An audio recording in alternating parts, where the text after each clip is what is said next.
안녕하세요. 유준입니다. 오늘은 앞으로 진행될 교육과정 전체에 대한 로드맵을 설명해 드리도록 하겠습니다. 제시한 로드맵은 꼭 단계를 밟아가며 공부해야 하는 것은 아니며 필요에 따라 공부하시면 될 것 같습니다. 우선 로드맵을 설명해 드리기 전에 인터넷 세상에서 일어나는 일들을 정리해 봤어요. 진행될 교육과정은 분류별로 웹 개발과 보안과 피지컬 컴퓨팅으로 나누어 봤습니다. 여기에 포함되어 있지 않은 앱 개발과 고급과정을 편성해서 강의를 진행할 예정입니다. 우선 클라이언트가 인터넷에서 www.naver.com을 쳤을 때 일어나는 일들을 정리해 보도록 하겠습니다. 여기서 쳤을 때 페이지 소스 보기를 한번 할게요. 여러분들이 보시는 이 페이지를 어떻게 인터넷에서 우리에게 전송해 주는지를 설명해 드리려고 합니다. 이 페이지는 결국에는 이러한 텍스트고요. 이런 텍스트를 렌더링 엔진에서 브라우저에서 해석해서 우리에게 이러한 모습으로 보여주게 되는 거죠. 우선 설명해 드릴 개념은 URL과 IP와 포트입니다. 여러분들은 인터넷에서 www를 치게 됩니다. 이거는 결국엔 뭐예요? 이름이죠. 이름입니다. 예를 들어서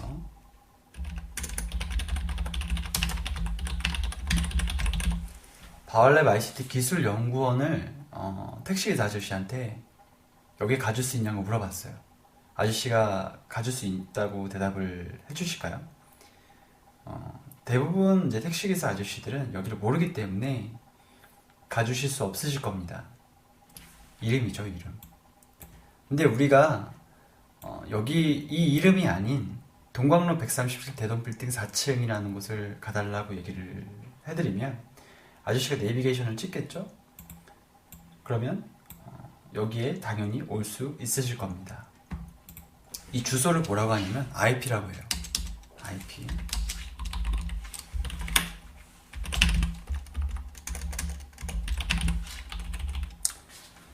앞에다 쓸까요? 이름.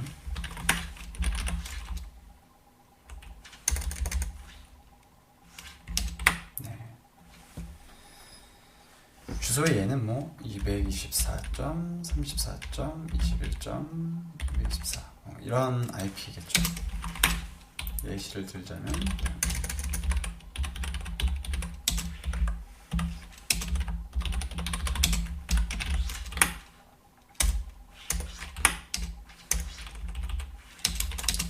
포트에 대한 설명을 좀 드리려고 하는데요. 포트는 뭘까요? 포트는 문이라고 생각을 하시면 될 것 같아요. 문.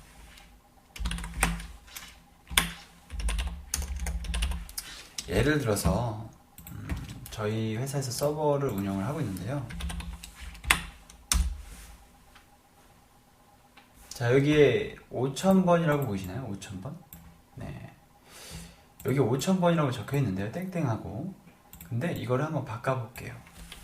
80으로 바꿔보겠습니다. 엔터를 치시면 제 명함이 나오죠. 이것처럼 물리적 주소는 같아요. 바울랩 ICT 기술연구원이라는 곳에 이 서버가 있습니다. 그렇지만 이 문에 따라서 1000번, 21번, 자주 쓰는 것들 80번,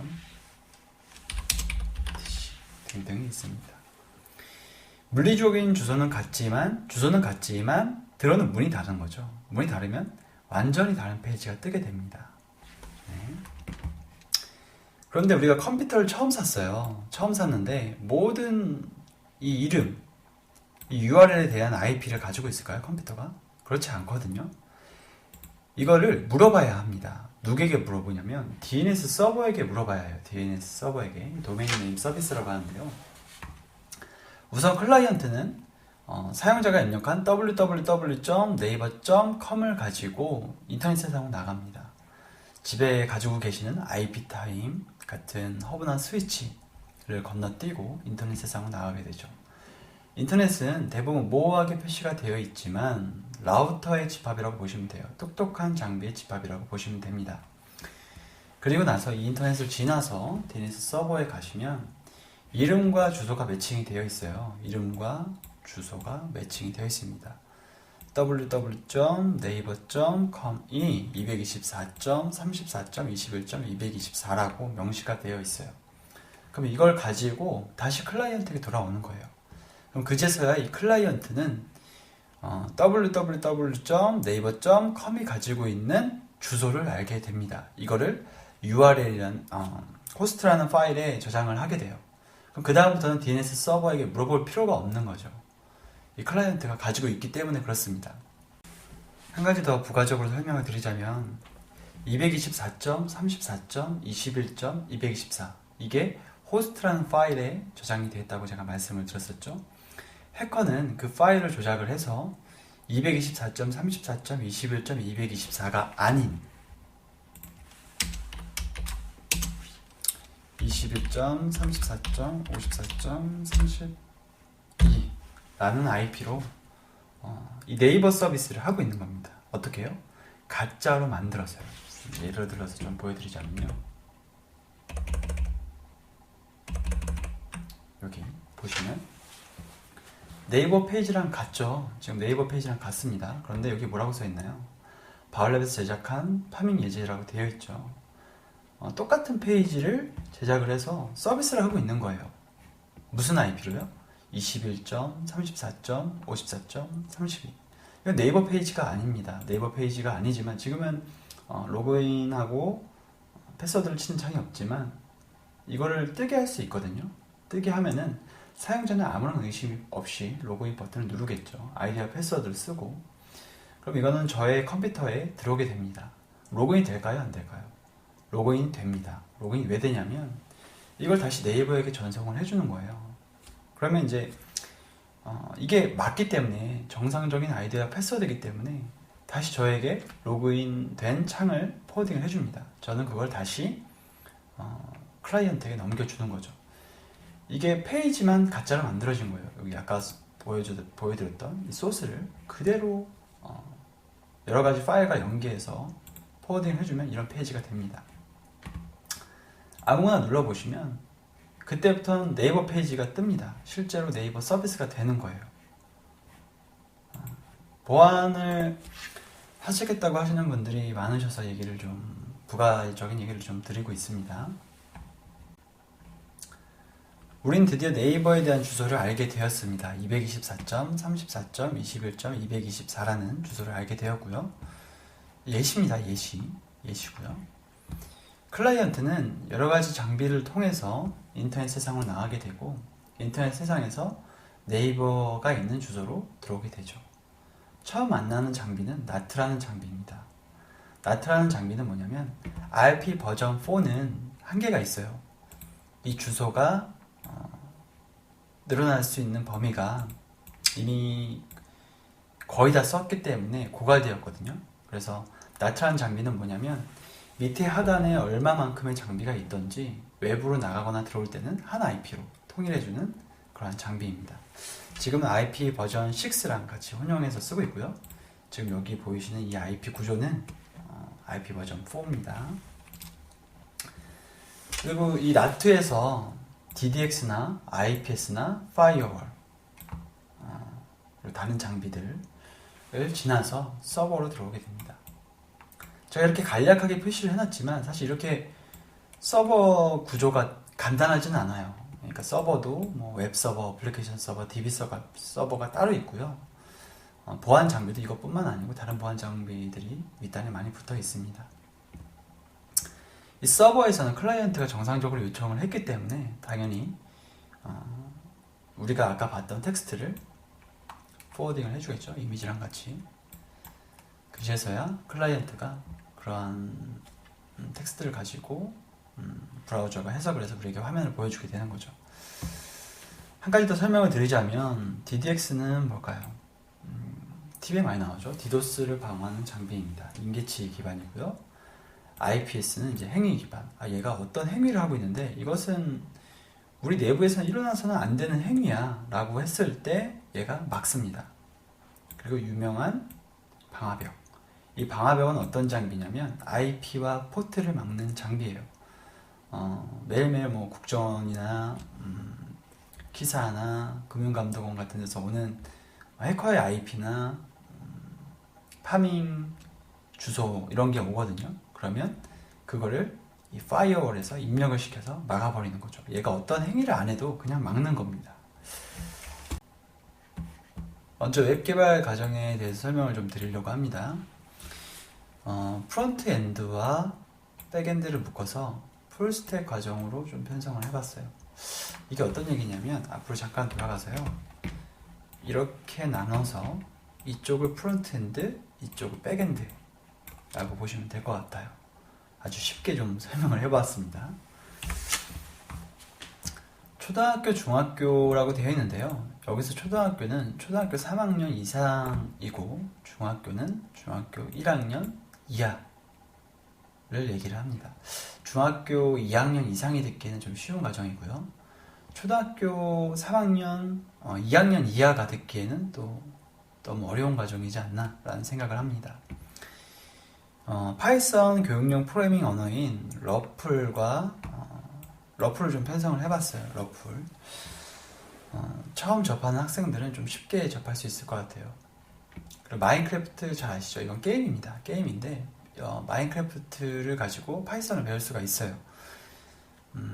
마인크래프트 건물 짓는데 이거를 파이썬 코드로 반복문을 사용해서 단숨에 질 수가 있습니다. 약간 흥미를 자극시키기 위한 요소들이 많아요. 8개 강의를 좀 편성을 해봤고요. 나이가 좀 있으신 분들은 사실 이 강의를 들으실 필요가 없습니다. 스크래치와 엔트리도 마찬가지고요. 스크래치와 엔트리 너무나 유명해서 제가 따로 설명을 드리진 않겠습니다. 8개의 강의로 구성을 해봤습니다.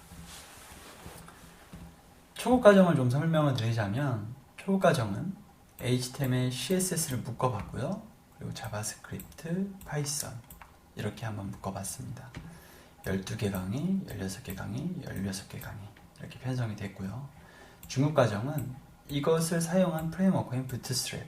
여기에 당연히 자바스크립트가 들어가긴 하는데 제가 이렇게 일단은 화살표를 묶어봤습니다. 그리고 자바스크립트의 프레임워크인 jQuery 그리고 파이썬의 프레임워크인 장고를 묶어서 이렇게 배우셔서 묶으시면 어떠한 프로젝트를 수행하실 수 있게 됩니다.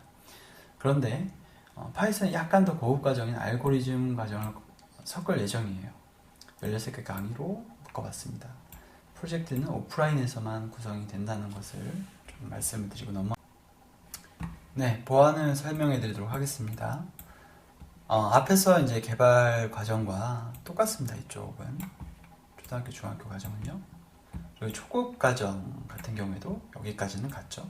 이렇게 여기서 달라진 거는 네트워크 과정이 따로 있고요. OS 과정이 있고 정보보안 개론 과정이 있습니다. 16개의 강의로 편성을 해보았어요.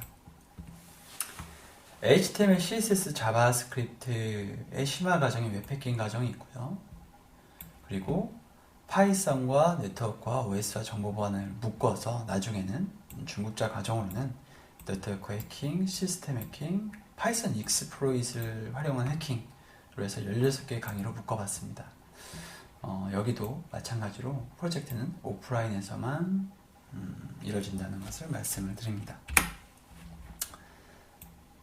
피지컬 컴퓨팅에 대해서 좀 설명을 해드릴 텐데요. 역시나 초등학교, 중학교 과정은 같습니다. 초급 과정에서 C 언어 강의가 새로 편성이 되어 있어요. 그리고 비트, 브릭, 햄스터 과정이 편성이 되어 있습니다. 그리고 피지컬 과정은 따로 편성을 했는데 이것도 피지컬 과정입니다.